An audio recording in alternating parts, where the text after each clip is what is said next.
My name's Kyle Whissel. I run Whissel Realty Group with eXp here in San Diego, California. I got into the real estate industry not by choice. I think a lot of people that are in real estate didn't choose to be in real estate. They found their way into it one way or another. For me, the way that I found my way into real estate was via my family. So luckily I did get the fortune of growing up here in San Diego. My dad, from day one of moving out here, was a commercial real estate agent in San Diego. He sold a lot of apartment buildings, he sold a lot of shopping centers. That was kind of his bread and butter. And in all honesty, I didn't love real estate growing up. I a lot of times associated real estate with my dad being so busy that he would be late to, my parents were divorced when I was young. So I associated it with him being late to pick me up, or him not making it to one of my games, or things along those lines. So I just had a negative association with real estate. And so I was working at a movie theater at the time, scooping popcorn. And I had just gotten a nickel an hour raise. And at the same time, my dad convinced me to buy a property. And because I was like a manager at the movie theater at that time, I was able to leverage that position as a movie theater manager to get a loan on a $500,000 property. And so I was sitting there thinking like, man, I just got a nickel an hour raise and I just got a $17,000 net check. Like, it was pretty tough to not go into real estate.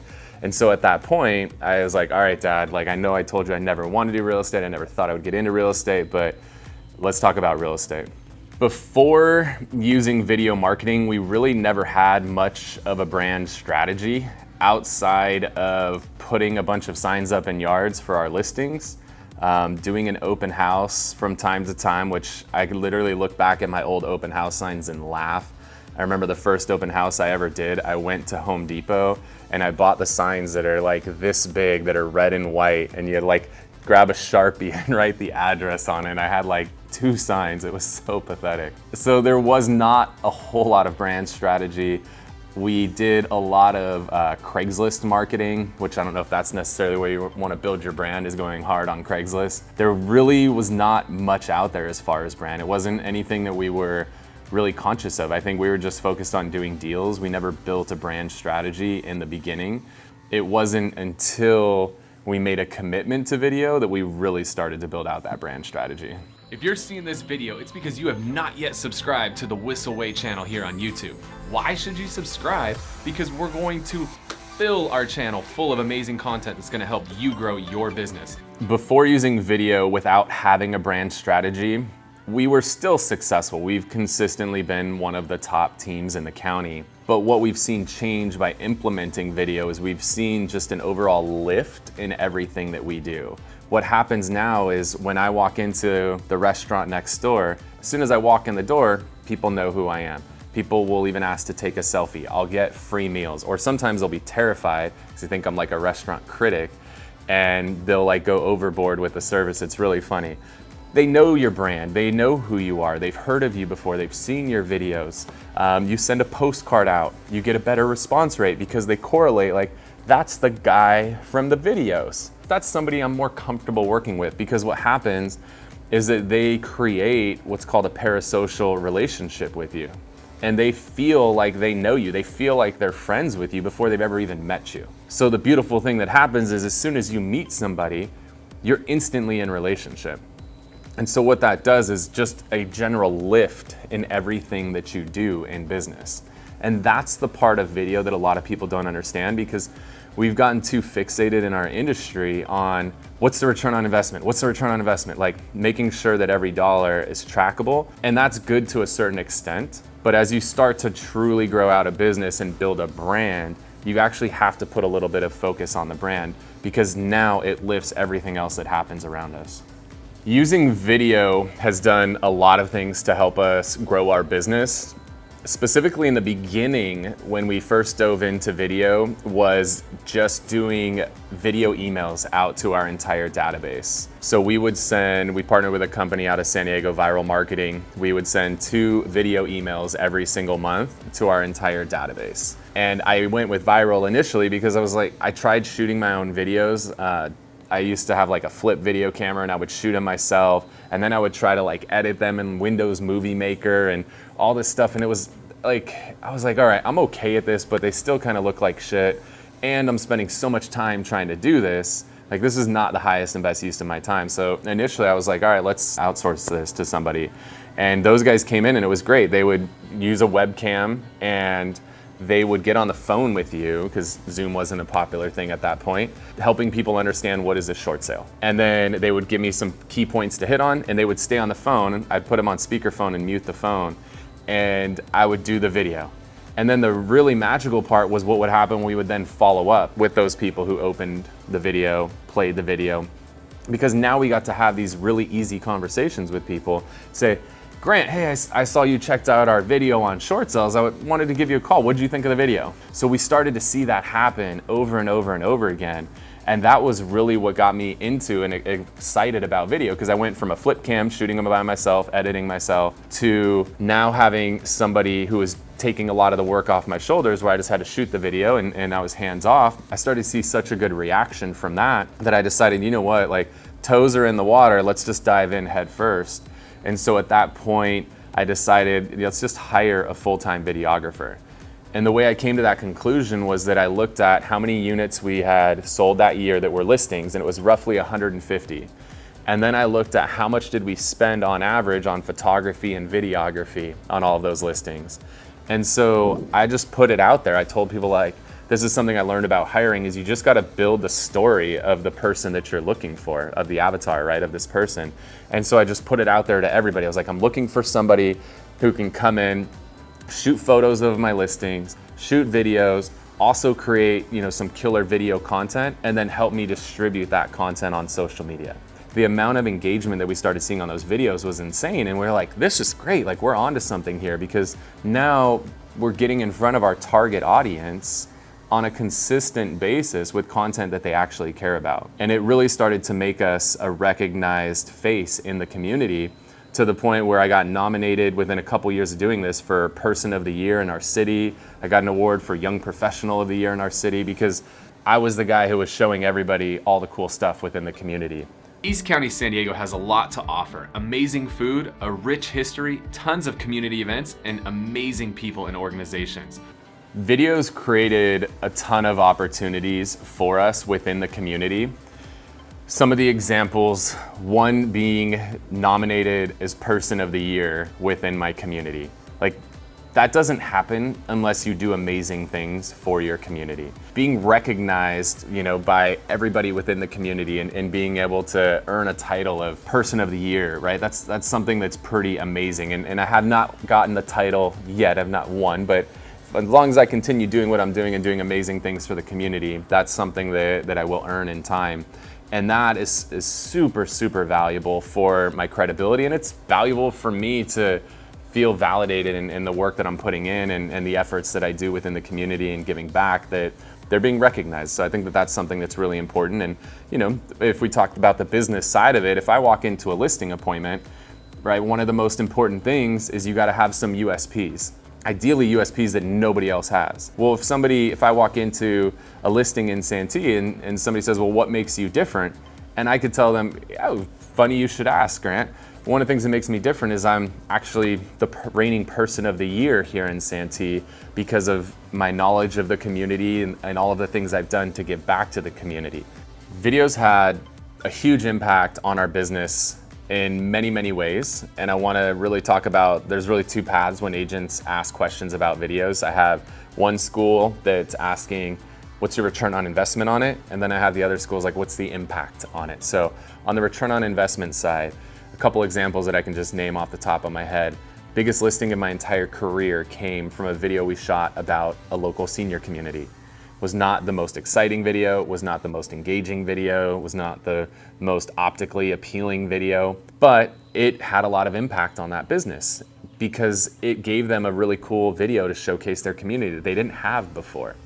We've actually found that a lot of the businesses that we've shot videos for take our video and take the YouTube video and embed it onto the front page of their website, which is so cool, because especially restaurants, here we are in the middle of COVID, like, these restaurants are just barely rubbing two nickels together to get by. we're creating a video that if they were to go shoot it on their own would cost them like $1,500 or more, right? Depending on what market you're in. If you're in New York City, it's probably like $5,000. All right, I know you cannot see all of this on camera. You cannot smell this, you cannot taste this. It smells amazing, looks amazing, and tastes absolutely delicious. So we're creating some killer content for them that they're now utilizing to market their business, and we're bringing them a bunch of new customers. And this guy was so grateful for what we did for his business that, you know, $4 million listing, boom, like that's huge, right? So think about what's the commission on a listing like that, run the return on that, right? So there's a lot of those stories, but then there's also the stories of the impact that we've made on the businesses. Now, these things do tie in together, right? Because we said the reason that guy at the senior community did a $4 million listing with me was because of the impact the video had on his business. So there's the impact as well. It's been fun because we talked to some of these restaurants. We just talked to one the other day that we just shot a video for them, and they had literally a 3-hour wait to get a table at their restaurant. Now that could be a bad thing, but we're driving business, right? We had another business where they said, like, we literally had the longest line in the history of our business. We had the highest sales day ever in the history of our business. Like, we've had a bunch of those stories as well. And so you got to think, like, when you have that sort of an impact on somebody's business, that doesn't just impact their business, that impacts their life. Or they're so grateful for the impact that we had that somebody even mentions real estate and instantly Whissel Realty is the first thing that they think of. Kyle Whissel is the first person that they think of because they're so grateful. They remember, like, this guy's the reason that my business still exists. Or it's the impact that we had and people are so grateful that they share our name, they scream our business from the rooftops. What that does for the business is truly, truly amazing. So that's how we really quantify, is we bring all of that together and we let, you know, the production do the talking for us. The important thing in creating video is to ultimately have a strategy behind it. When you're first getting into it, just your strategy is shoot as many videos as you can. The most common questions that we get asked is, what camera do you use, what lens, what microphone, what editing software? Like, one of the biggest things that we were really trying to do is getting as much juice out of everything that we do as possible. Initially, it's just this. It's just a simple phone, an iPhone, an Android phone, whatever. The strategy is use this thing and do it as often as you possibly can. Just create content. It doesn't matter what camera or any of that you use if the content sucks. So initially, the strategy is just shoot a shitload of videos. Go live. Just go live all the time. Live is my favorite thing in the world because there's no expectation of perfection when you go live. Now, the specific strategies that we utilize is, one, anytime we're shooting a video at a restaurant, what's funny is that we have to call around, we got to plan where we're gonna go. We have like a whole bunch of prep and stuff that we send them. So once we find a restaurant or a business that we're gonna have on the show, we built out a video giving them an idea of what to expect, which I think this is really important that you do this. Give them a what to expect video, because what that video will do is it'll drastically reduce the amount of time you spend when you get on set, when you show up at the business. So we have that go out initially. We show up for the shoot and we do the whole shoot. We're typically there with 2 videographers and we're shooting for probably an hour to 2 hours, depending on the type of business and everything. What's crazy is that while we're at these businesses, I do exactly what I just told you, is grab my cell phone and I go live. What's up, guys? It's Kyle Whissel. We are here at the Sandwich Bags in Santee, right across the street from the Whissel Realty office. We're getting to check out cool deli here, local, good people. Want to show you guys some of the fun stuff they got going on over here. And I just walk through the restaurant or with the business, whatever, shoot a little behind the scenes video. I just randomly grab, you know, the manager, the owner, whoever we're talking to. We shoot the shit for a little bit. Those videos get thousands of views. There's no prep, there's no editing, there's nothing. It's just random off the cuff. So that's something that as you're creating content, like if you don't have videographers or any of that, just do it Facebook Live. You're gonna get traction on it. Some people actually prefer that raw content over the overly produced content. So that's one piece of it. Our goal is to get one video out every single week. We typically drop our videos on a Friday. We've just found that that's where we get the most engagement, is having it up on a Friday through the weekend. Most of the videos that we're shooting deal with going out to restaurants or events that are happening. So a lot of people are kind of deciding what they're going to do for the weekend on a Friday. So we found that that day works best for us. The next week, we'll do something where we've partnered with historical societies. And so our goal with that is to take this mural that's on the side of a building, it depicts something that happened in the past, and tell the story behind it. Or to take a picture that's on the wall in the historical society and tell the story behind that, and bring these still images to life in video form. And same thing, right? There's a history channel for a reason. Like, people care about the history, and people really like to learn about the history of the community that they live in. So we do that. The third one we do is we feature a nonprofit. So I run a nonprofit myself. I know how difficult that is. And we really want to tie into the community and help out the nonprofits in our community, because I mean, some of these people are doing amazing things and are really putting other people or animals before themselves. So we want to make sure to help those guys out. And then we do the fourth segment we do is all about events. And a video like that killed it. It got so much engagement, so many shares, tens of thousands of views, and that was organically. So we really are mixing the content up now. It's not just a one-track thing. We're showing a bunch of different things around the community. So in addition to the videos that drop every Friday, we're then taking those videos, we're making mini videos out of them.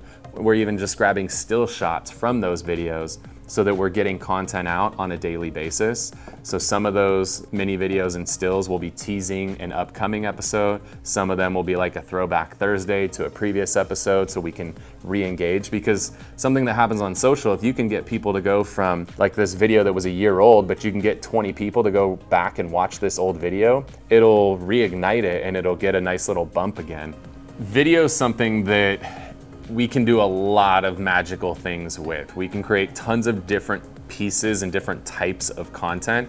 If we think about social today, social's changed. I mean, it's literally changing every single day, right? Like, just in the last few years, Instagram was bought not too long ago for $1 billion.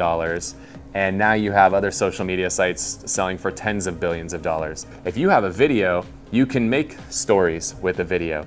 You can make Reels or TikToks with a video. You can make images with a video. There's so many amazing things that you can do with it. So that's something that we're really, really big on, is every time we shoot a video, we don't want to just shoot a video, it gets posted one time, we never talk about it again, and it goes on social media only, and hopefully it gets viral and goes hot. Something that I'm really, really big on is, with those videos, making sure that every video you do gets onto YouTube. I think YouTube is one of the most undervalued platforms there is, and I think it's because agents want more instant gratification.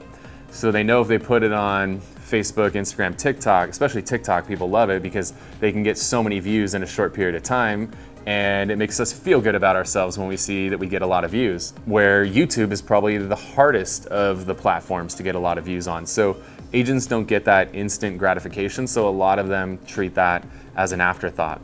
But the beauty of YouTube is it's the #2 search engine in the world.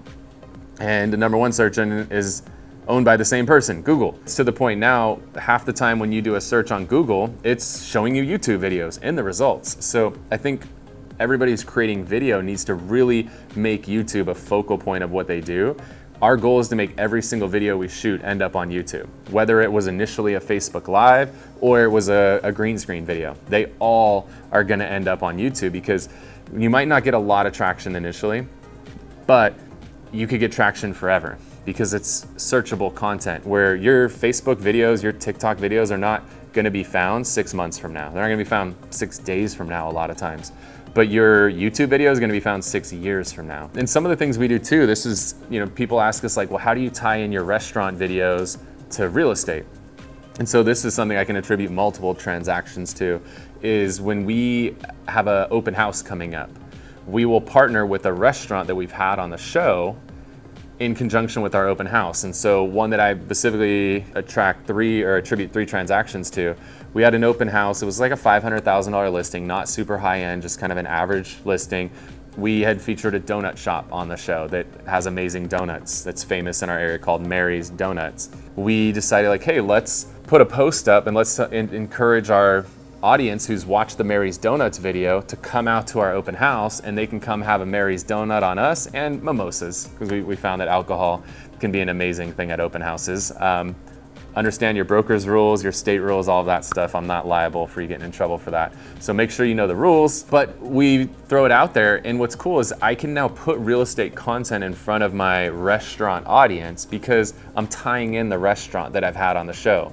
So because people have watched my video about Mary's Donuts, I can then retarget them and say, hey, Facebook, show me anybody who's watched 3 seconds or 10 seconds, whatever you want, of my Mary's Donuts video, hit them with this video and encourage them to come have some free Mary's Donuts on me at my open house. And so we've done that on virtually all of our open houses now. As we pick one of the restaurants we've had on the show, they bring in the food, and then we retarget that audience that's watched the video about that restaurant, and then that's where some magical things can happen. One of the magical things about video is that it gives you the ability to tell stories. One of the things that we're doing that I love the most right now is telling stories of pictures that are on the wall at historical societies. And we've seen a lot of people really engage with that. People love stories. They want to not just know the what, but they want to know the how. And so if we can explain stuff like that, it can do some magical things. Stories are also really, really impactful when it comes to testimonials, for example. When you can have a testimonial and it's not just like, we love Kyle, he's amazing, if you're looking for a realtor, you should hire him.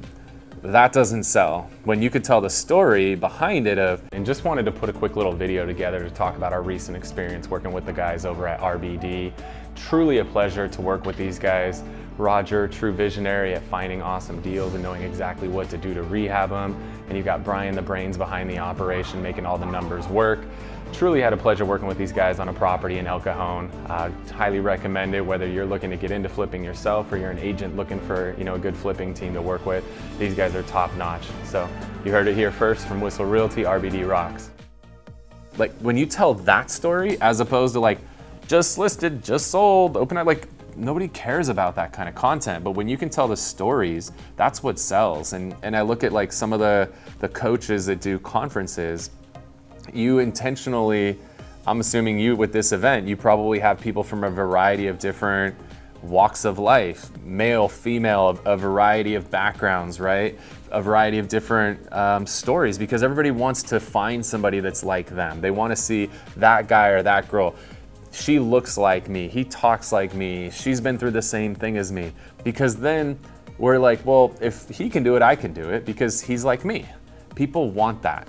Or somebody watches that testimonial video and is like, well, oh man, I gotta relocate too, and I'm scared about how do I juggle it.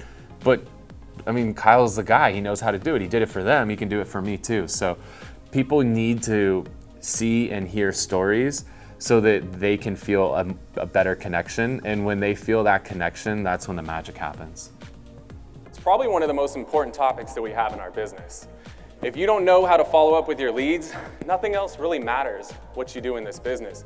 You've got to have your lead follow-up down. When it comes to video marketing and increasing conversion, the key is focusing on the content more than anything. Quit worrying about cameras, lenses, editing equipment, all of that. Throw that out the window. Focus on the quality of the content first and foremost. The other thing that's really important is when you're creating that content, making it content that's very authentic to who you are. I'm in San Diego.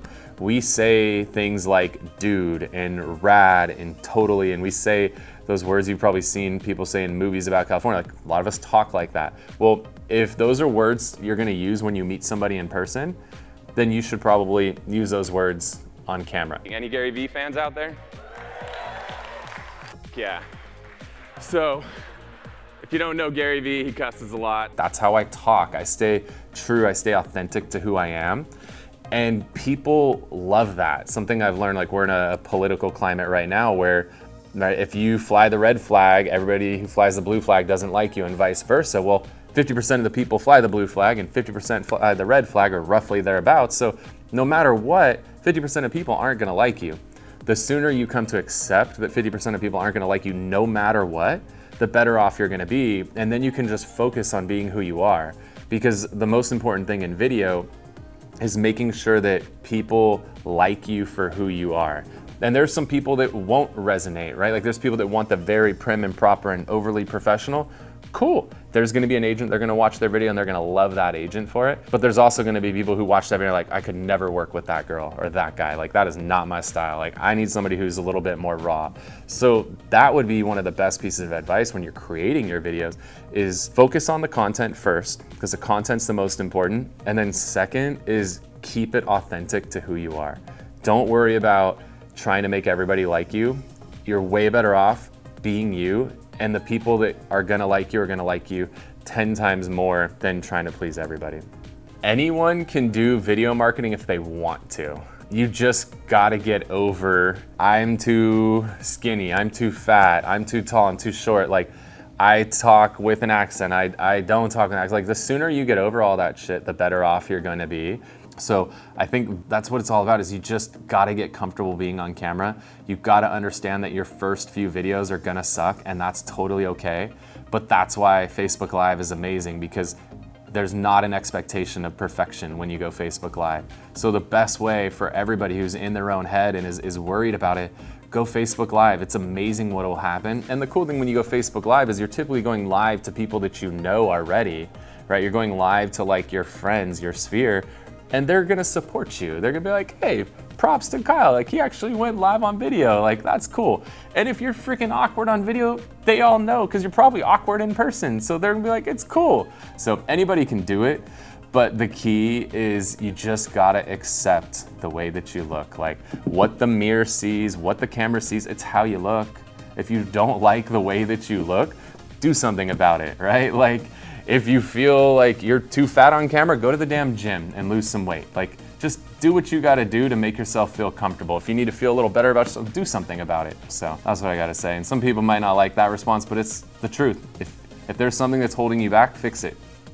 Get the fuck over it. You look the way you look. And if people don't like you for the way that you look, then f them. Hit the record button and go.